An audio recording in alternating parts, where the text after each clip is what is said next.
Good afternoon, everyone, and welcome to Metropolitan Stadium. Call it in the air, please. Heads. Heads, he calls.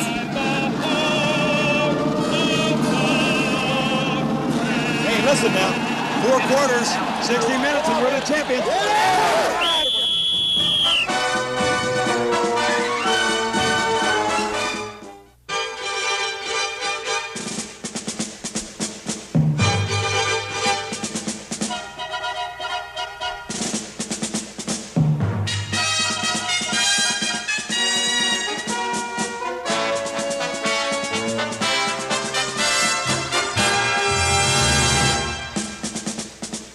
All right, guys, now big thing, poise under pressure. The whole game, 60 minutes of pressure, but on both sides, not just the Eagles. That's right. We keep the pressure on them. They'll be doing the same to us. Play mistake-free football, and let's set the tempo. Get out. All right, ready? Hey!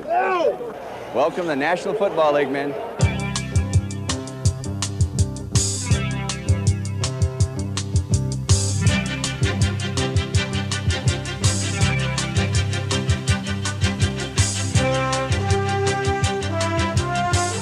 (1978). It was the NFL's longest season, and teams played more games than ever before.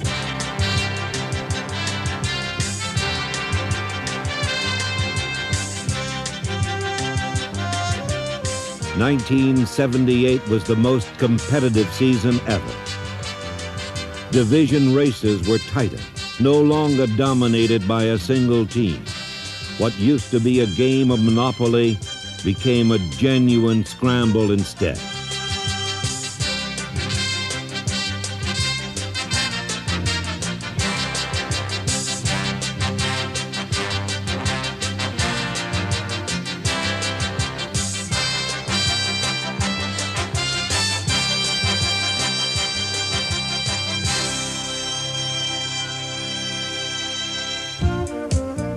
As always, it was a season that reflected the men who were part of it.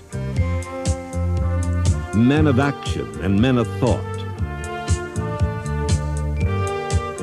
In 1978, more coaches changed jobs than ever before, and each performed his own brand of magic on his men.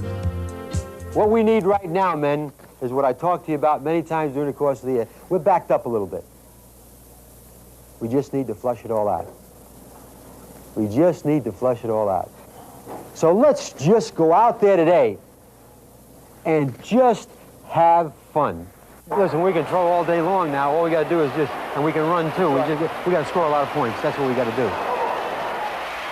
An eye backfield, Miller and Greg Pruitt. Greg Pruitt gets a block from Cleophas Miller. He's at the 45, the 50, the far sideline, the 45, the 40, cuts back inside, breaks tackles along the way, the 30-yard line. Breaks another tackle, one more, the 25, the 20, the 15, the 10-5. Touchdown, Greg Pruitt. Seemingly the entire Cleveland Browns team off the bench and on the field to congratulate Greg Pruitt. We needed that. That's like an enema. The running game was not the only solution to a problem. In fact, in 1978, flight prevailed over might. New rules encouraged passing, and spectators as well as coaches were singing the praises of the pass receiver.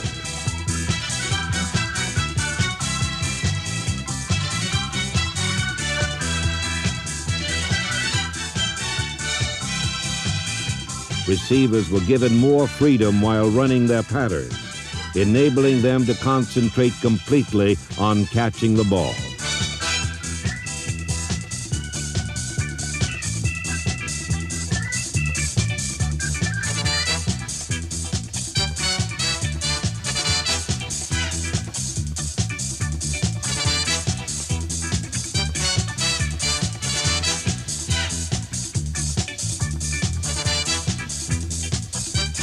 Another new rule permitted a receiver to deflect or tip the ball to a teammate. Just when fans were growing weary of low-scoring defensive struggles and predictable outcomes, 1978 brought a bracing dose of old-fashioned last-second heroics. Atlanta has the ball at the 43-yard line. So the Falcons will have to go 57 yards for a score here, and they need a touchdown, not a field goal. They trail 17-13. Bartkowski with a snap, drops the throw. Clock is running now, down to 17. Throws long. Everybody's down there. The Saints look like they're there. There's the ball to the air. Jackson catches it. Touchdown, Atlanta! Unbelievable! There are no penalty flags. The Atlanta Falcons have come from behind with 10 seconds to go in the ball game. They are wrestling in the end zone, and the Falcons have taken the ball game with 10 seconds to go. Whoa! Could have believed it. While the pass receivers created many of the year's magic moments, the quarterbacks were the real mighty men of the offense.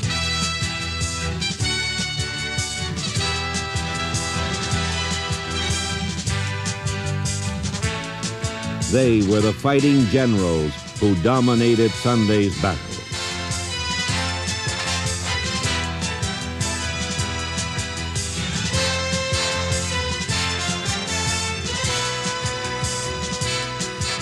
The passing attack of the San Diego Chargers was under the command of quarterback Dan Fouts. Fouts, number 14, had the most successful season of his 6-year career. And because of him, the Chargers gained more yards passing than any team in the NFL.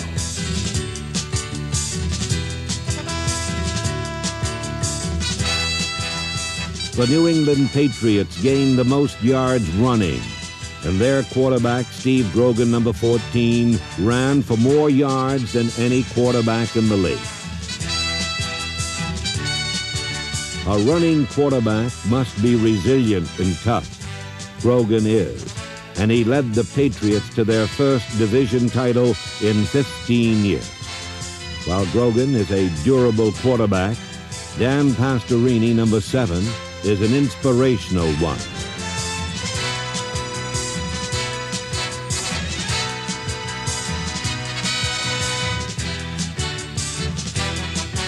With a damaged knee, a bruised shoulder, and wearing a specially designed Army flak jacket to protect his 3 broken ribs, Pastorini guided the Houston Oilers to 2 victories in the playoffs. He conquered pain as well as his opponents, and his courage was something his teammates would never forget.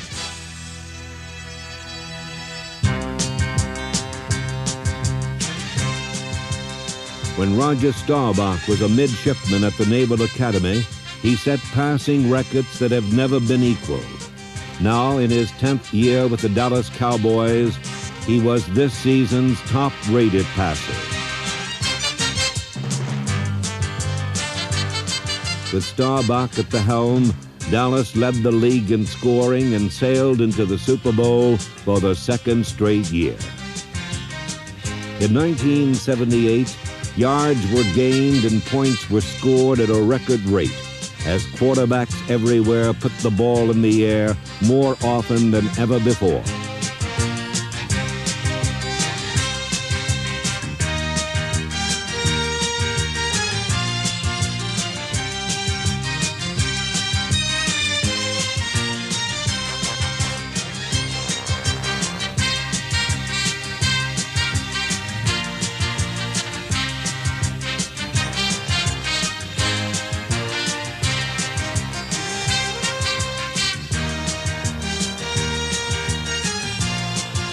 Passes, both long and short, provided many thrills, but it was a pass that the Oakland Raiders never threw that set off the most unusual game-winning play of 1978.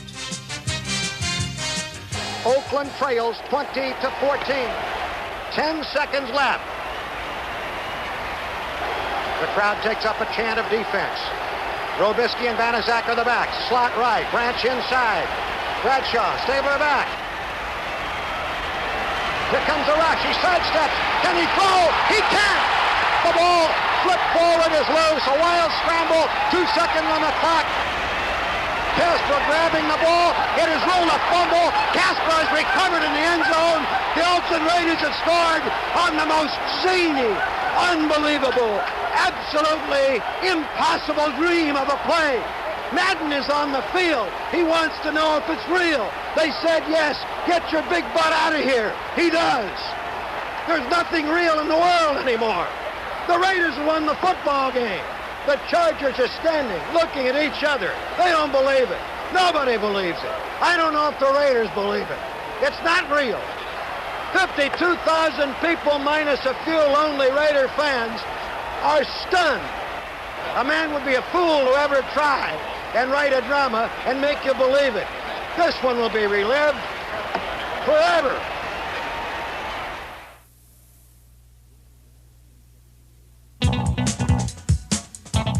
In 1978, rule makers gave offensive linemen a break. For the first time, they were allowed to extend their arms and open their hands while pass blocking.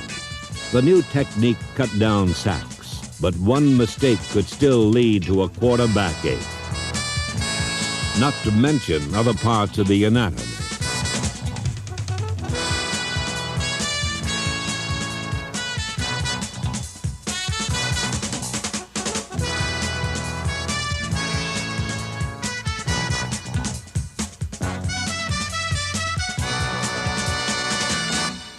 In 1978, the arcane art of pass protection was best illustrated by the Houston Oilers.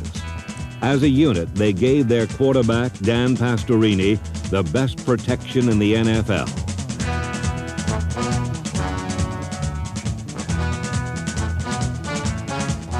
Good one, Coach. Led by head coach Bum Phillips, the Houston Oilers opened the 1978 season as a long-shot contender for a playoff berth. Didn't make any difference whether it was the first quarter or the fourth quarter. I told you we was going to win it, and we won it. Damn good job. Yeah. Whoa. We're going to give 2 game balls. One of them to the guy to come out of the goddamn hospital bed, and you know, quarterback this, and the other one to number 34, baby. Early success sent confidence soaring, and a new star blossomed in Texas. Number 34 was Earl Campbell. His teammates called him Rose. Earl Campbell roared out of Tyler, Texas, already a Lone Star legend. Few expected the Heisman Award winner from the University of Texas to turn Houston around in his rookie year. But soon it was obvious that this was no ordinary rookie.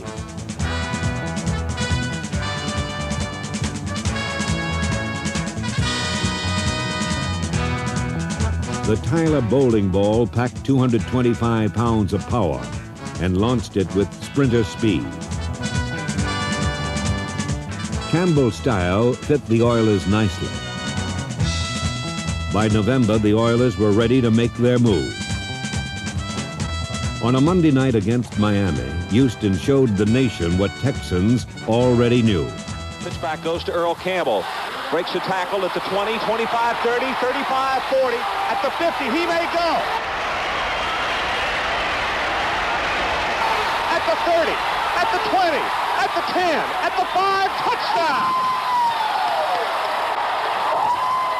Miami fell 35-30, and the Oiler Express thundered toward the playoffs. Campbell became the first rookie since Jimmy Brown to lead the NFL in rushing, and Houston clinched a wild card playoff berth. From here on, the road got tougher. First to Miami for a rematch with the Dolphins. Houston beat Miami again and kept right on rolling, north to New England. The Patriots fell 31-14. And the Oiler Cannonball was one game away from a championship.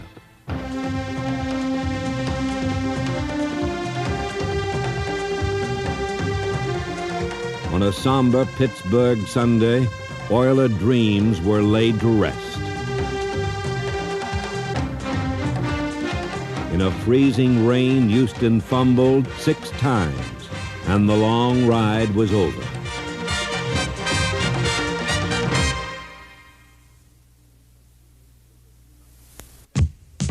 1978 was a season of achievement. Compared to the previous year, 17 teams improved their records. Even the league's most notorious loser finally emerged from the shadows of defeat. For more than a decade, Philadelphia has been the graveyard of pro football. Then in 1976, Eagle owner Leonard Toews hired Dick Vermeil as head coach.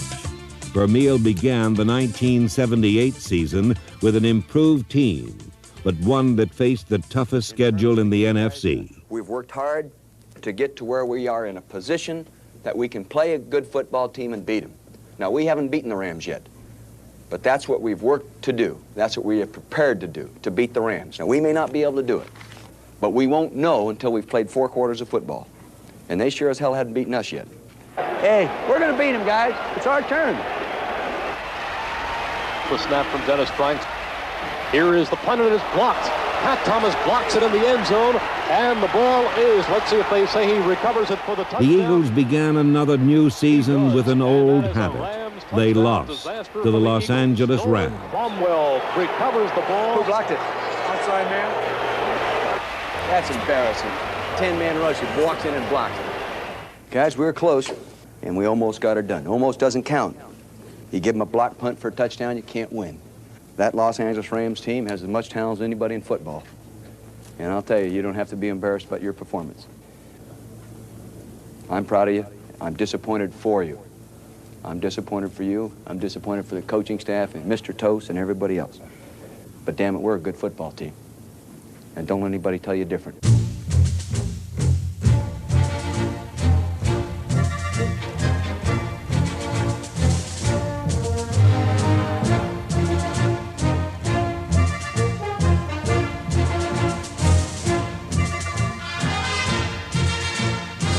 Vermeil restored hope and confidence to a team that had lacked both for years, and the Eagles went on to win 8 of their next 12 games.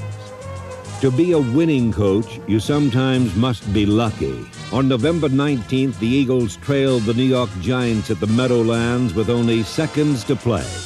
In fact, New York had only to fall on the ball one more time to ensure a victory. Under 30 seconds left in the game. From here on in, Pizarchik can just fall on the football, and there is nothing the Eagles can do. And Pizarchik fumbles the football. It's picked up by Herman Edwards. 15, 10, 5, touchdown Eagles. I don't believe it. I don't believe it. I do not believe what has occurred here, ladies and gentlemen. Talk about miracles, folks. I do not believe this one, but it has happened as the Eagles beat the Giants 19-17 before a shock crowd. The miracle of the Meadowlands was merely a prelude to the true magic moment of the Eagles season.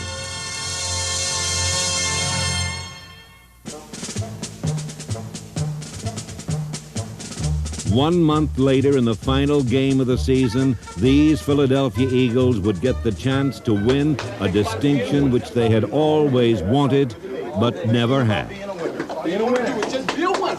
Well, guys, 12 years. 12 years have gone by since the Eagles have been a winner. We're going to come out winners today. You've worked like winners. You've played like winners. Sure, we've won a couple we should have lost. But I'll tell you something else. We've lost a few we should have won. We're right where we ought to be, playing for the first winning season since 1966. Hey, God love all of you. Hey, all right. Get tight, get tight. Hey, good, tight, good. Here we go. Come on! Come on! Oh, come on!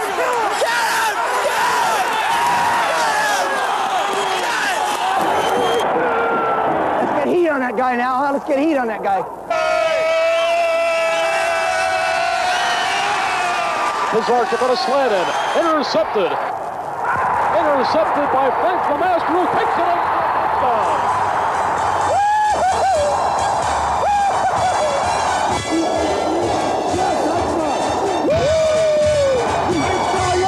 And that could seal it up. That could do it right there. That could do it.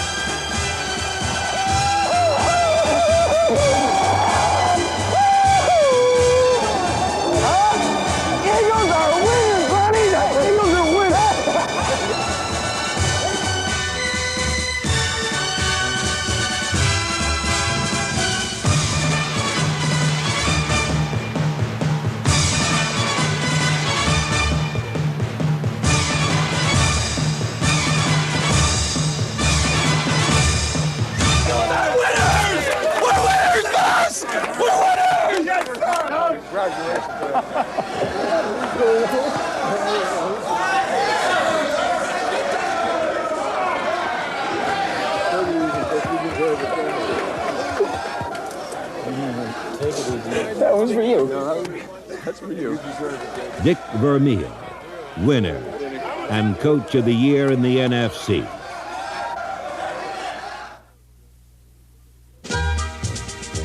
Super Bowl 13 was a circus of big plays that resulted in the most exciting Super Bowl championship ever. It featured Dallas and Pittsburgh, the two teams who have dominated the decade of the 70s.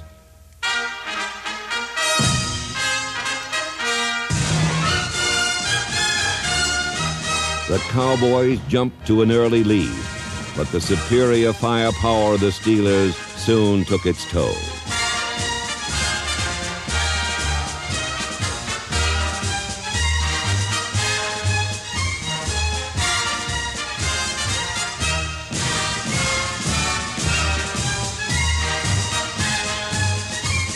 Fittingly, the super season of '78 ended with a game that was everything a championship is supposed to be.